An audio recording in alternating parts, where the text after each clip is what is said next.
types of DC generator.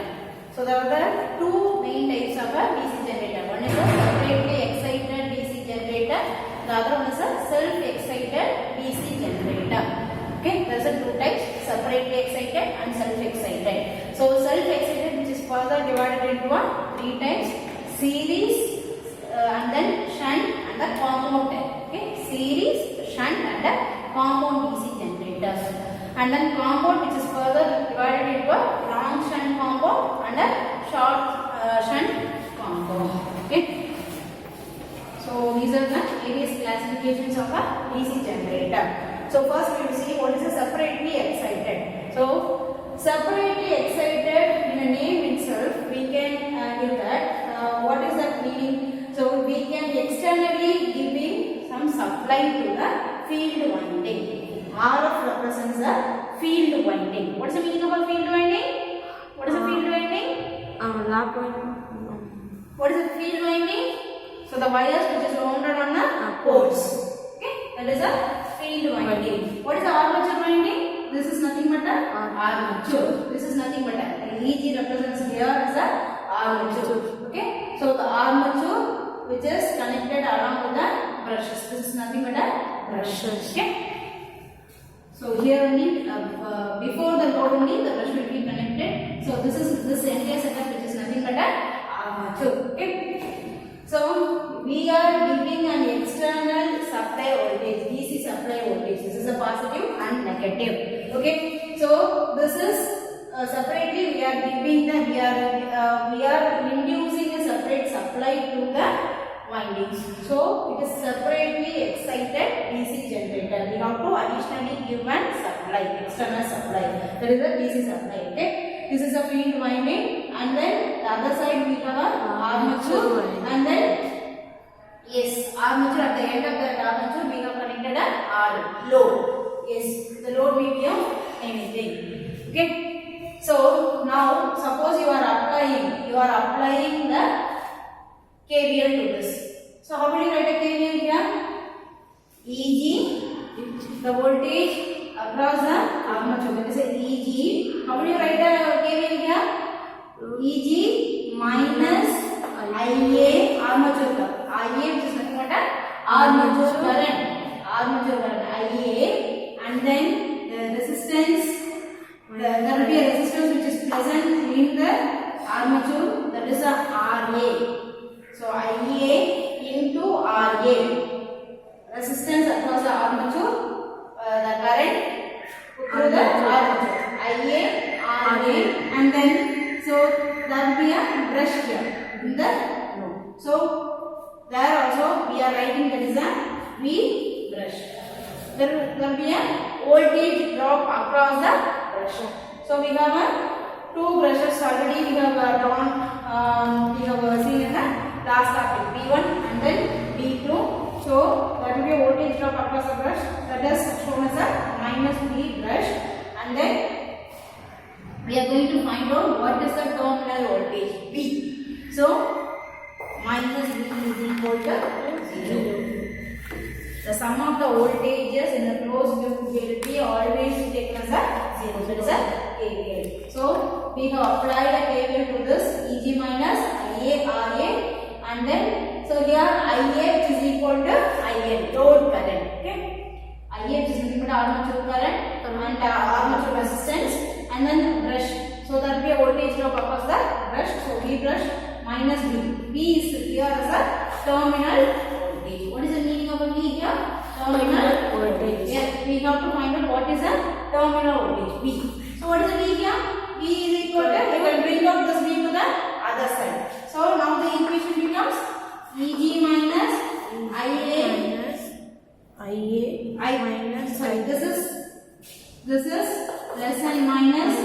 So we can take this is a plus and minus, and it becomes a minus only. Yes. So V is equal to EG minus IA RA minus V brush. So here the V brush value will be a very low values.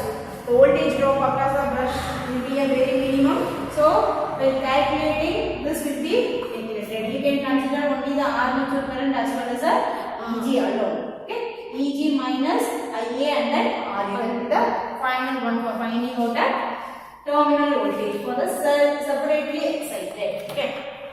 The second type can be a self-excited DC generator. So what is the meaning of self-excited DC generator? So for in this case we are not giving any external supply to this generator.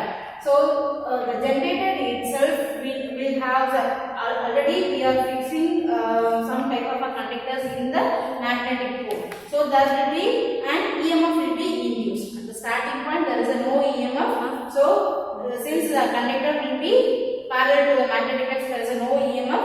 So after some time there will be an EMF induced, residual EMF, residual flux will be generated. So that flux will be generated a small EMF.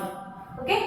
So that small EMF will started to rotate it will be started to generate the signal in the DC generator. So that is called as a self-excited. It has a very minimum amount of a residual flux.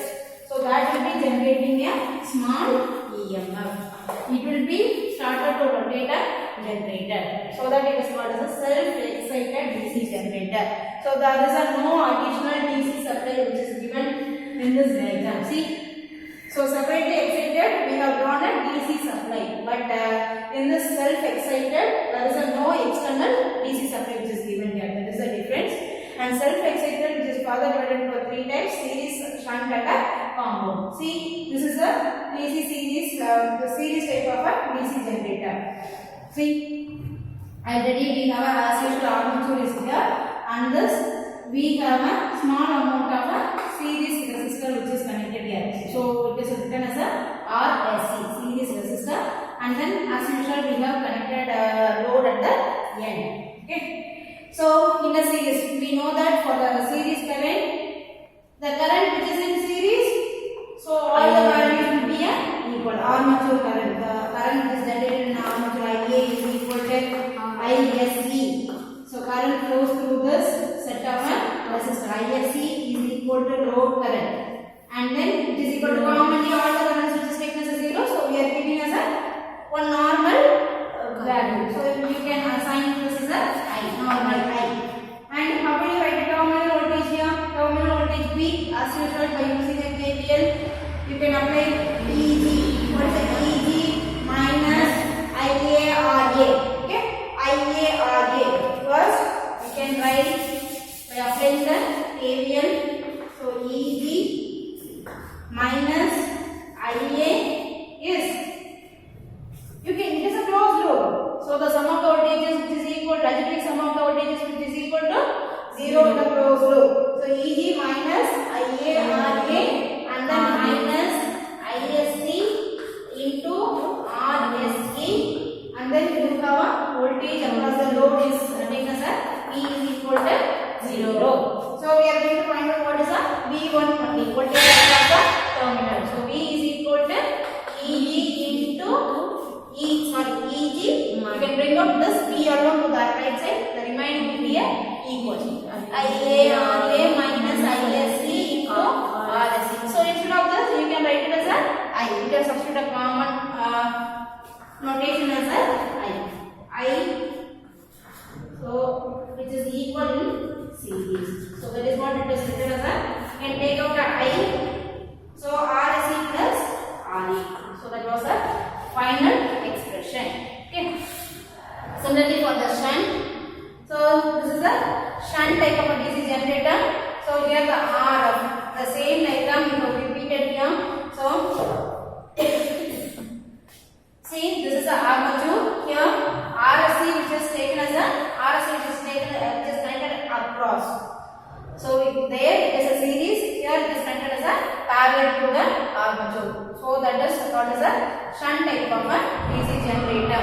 So here for the shunt type, so this is a current which is flows away from the armature. That is what it is written as a IA. And for the shunt current, so ISC and then IL. So what is the current rule?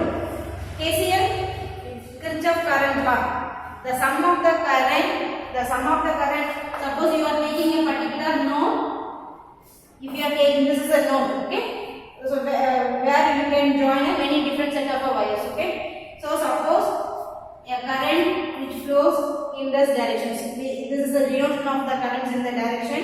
So if a sum of a current which is entering the point which is equal to sum of the current which is leaving the point. Okay, current which is entering which is equal to the sum of the current which is leaving. Okay, so that here we are writing IA, armature current is equal to, this is the current which is entering this node, and ISH, IL which is leaving. So IA is equal to ISH plus IL.